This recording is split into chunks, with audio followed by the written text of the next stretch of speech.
అందరూ తెలుసు రాజీవ్ గాంధీ గారు 18 ఏళ్లకే ఓటు హక్కు. ఈ రోజు సెల్ ఫోన్లు టెక్నాలజీ వచ్చిందంటే రాజీవ్ గాంధీ గారు, ఇందిరాగాంధీ గారు ప్రతి గడప గడపకు బ్యాంకు సౌలత్ చేసిర్రు, రైతులకు భూములు ఇచ్చిర్రు, పంటలకు అనేక పథకాలు పెట్టిర్రు, భూమి లేని వారికి భూమి ఇచ్చిర్రు.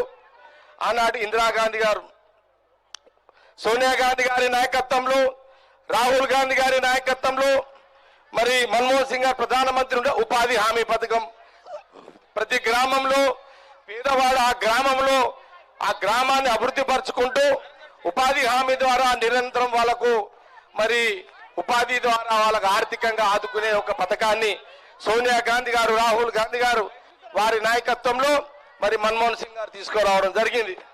అందుకే దేశ ప్రజలారా, ఈ దేశంలో డబ్బు ప్రతి పేదవాడి దగ్గర ఉండాలంటే, ఈ దేశంలో ప్రతి పేదవాడి దగ్గర డబ్బు ఉండాలంటే ఈ రాష్ట్రంలో కాంగ్రెస్ పాలన అవసరం. రాహుల్ గాంధీ గారు ప్రధానమంత్రి కావాల్సిన అవసరం. ఈ సందర్భంలోనే మేము ప్రతిసారి కూడా ఇక్కడ సంగారెడ్డిలో సోనియా గాంధీ గారి బర్త్డే వేడుకలతో పాటు ఈ మధ్యకాలంలో మేము రాహుల్ గాంధీ గారి యొక్క బర్త్డే ఉత్సవాలు కూడా చేయడం జరుగుతుంది. చిన్నారి పిల్లలు, వీళ్ళు చిన్నారి పిల్లలు అంటే ఆనాటి ప్రధానమంత్రి జవహర్లాల్ నెహ్రూ వారు చిన్న పిల్లలను ప్రేమించేవాడు, చిన్న పిల్లలను అద్దుకునేవాడు, చిన్న పిల్లలతో ఆడుకునేవాడు. అలాంటి పిల్లల యొక్క కుటుంబమే ఈ రాహుల్ గాంధీ గారి కుటుంబం. అందుకే చిన్న పిల్లలకు సైకిల్ పంపిణీ కార్యక్రమాన్ని మేము గతంలో చేసినప్పటికీ ఈ రోజు కూడా రాహుల్ గాంధీ గారి యొక్క పుట్టినరోజు సందర్భంలో మరి ఈ యొక్క సైకిల్ కార్యక్రమం కూడా పెట్టడం జరిగింది. ఏది ఏమైనా ఈ దేశంలో రాహుల్ గాంధీ గారు ప్రధానమంత్రి అయిన రోజే దేశ ప్రజల క్షేమం, దేశ ప్రజల క్షేమంగా ఉంటారు. ఇది దేశ ప్రజలకు తెలుసు.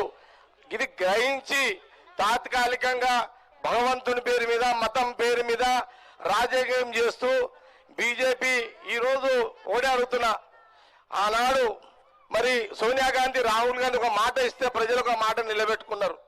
కానీ మరి మోడీ హోదా ప్రధానమంత్రి బీజేపీ మోడీ గారు వారు ఇచ్చిన హామీ ప్రతి పేదవాడికి 15 లక్షల రూపాయలు ఆర్థికంగా ఆదుకుంటే నల్లధనం తెచ్చి పేదవాడికి డబ్బు ఇస్తానన్నారు. ఆ 15 లక్షలు ఎక్కడ పోయినా ఇప్పటి వరకు ₹1 అట్లాగే సంవత్సరానికి 2 కోట్ల మంది మరి ఉద్యోగాలు ఇస్తాము. ఈ దేశంలో తెలంగాణ, ఆంధ్రప్రదేశ్తో పాటు దేశంలో ఉన్న యువతీ యువకులకు ఉద్యోగాలు ఇస్తామని అన్నారు. మరి ఇప్పటికి 12 సంవత్సరాలు అయింది. ఈ 12 ఏళ్ల కాలంలో మరి ఎక్కడ కూడా ఒక్క ఉద్యోగం కూడా రాలేదు. ఇప్పటి వరకు మోడీ గారు దేశ ప్రజలకు, యువతీ యువకులకు 24 కోట్ల ఉద్యోగాలు బాకీ ఉన్నాడు. దేశ ప్రజలు, దేశ యువతీ యువకులకు ప్రధానమంత్రి గారు, మోడీ గారు తెలంగాణ, ఆంధ్రప్రదేశ్తో పాటు ఈ దేశ యువతీ యువకులు 24 కోట్ల యువతీ యువకులకు ఉద్యోగాలు బాకీ ఉన్నాడు. ఇంకా 3 ఏళ్ళు అయితే 15 ఏళ్ళు.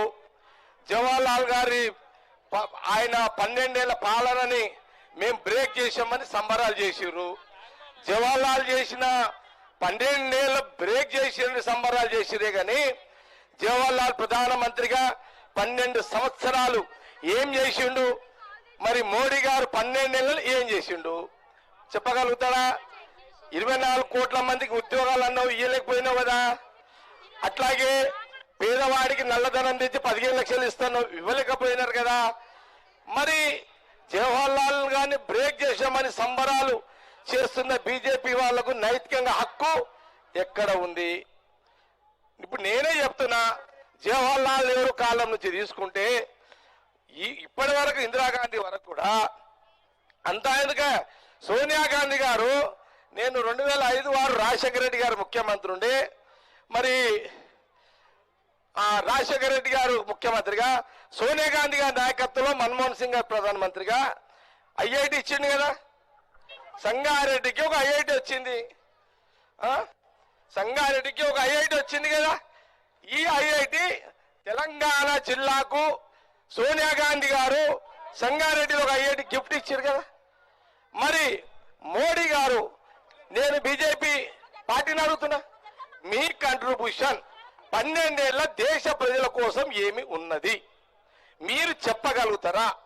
మీరు 12 ఏళ్ల సెలబ్రేషన్ చేస్తున్నారే గాని 12 ఏళ్ల దేశ ప్రజలకు ప్రధానమంత్రి బీజేపీ మోడీ గారు ఈ పనులు చేసినామని ఏమన్నా చెప్పగలుగుతారా?